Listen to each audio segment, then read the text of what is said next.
Hey, welcome to today's episode of The Animated Thinker, where we talk about issues which are solely based on my personal experiences and not copied and pasted from some other source. So if you can relate to it, I highly recommend that you give this video a listen. So getting into today's topic, we'll be talking about why it is so hard to find motivation these days.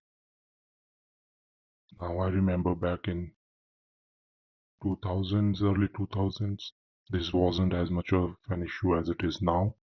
And there are certain factors which can be consciously altered to fix this problem. So, from my own personal experiences, I have noticed that people struggle with delayed gratification, which is one of the major causes which prevents most of us from even starting to do what we want us to do, just because it will take so damn long. And that's not okay. And one of the major factors I believe that is because of social media and the shorts and the reels, which just which have just cut down the attention span of most people, specifically the younger audiences.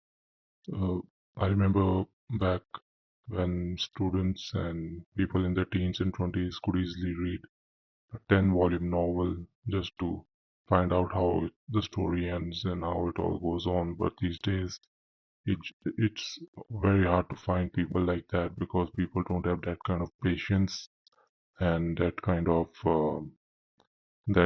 perseverance to go through the difficult and the boring phases of any process.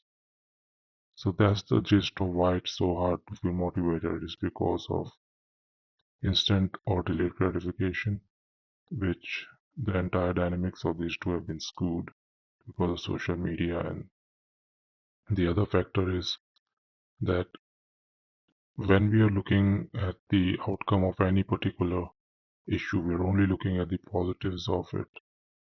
So if somebody achieves the fitness goal, for example, it's hard to feel motivated because they're only showing you the good side of it and all the bad part of it, the dieting and the lifting and going through the whole process. That's usually kept hidden when they're marketing themselves on Instagram or Facebook or wherever it might be. And that can again add to the uh, that instant gratification point because you see all the bad parts, but they are showing all the good parts. So it's important to have a overall balanced view on any kind of goal you set your mind to. So you're not just looking at the positive, but you have idea of both the positive as well as the negative. The next point would be the unrealistic expectations, which is to overestimate yourself and underestimate the process that it takes to get where you need to be. Might it be financial, might it be fitness, or might it be with your studies.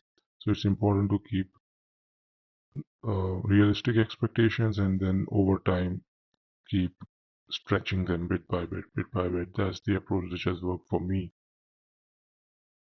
And fear of failure is another factor which I have to add to this video because most of us are too afraid to fail, and I completely get that. I've always been like that.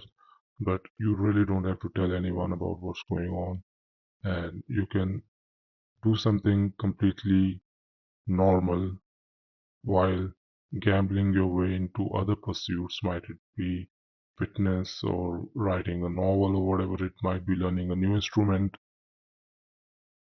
and that way you really don't have you take out the fear of failure from it. So these are some of the factors which I believe will greatly improve your journey towards feeling self-motivated.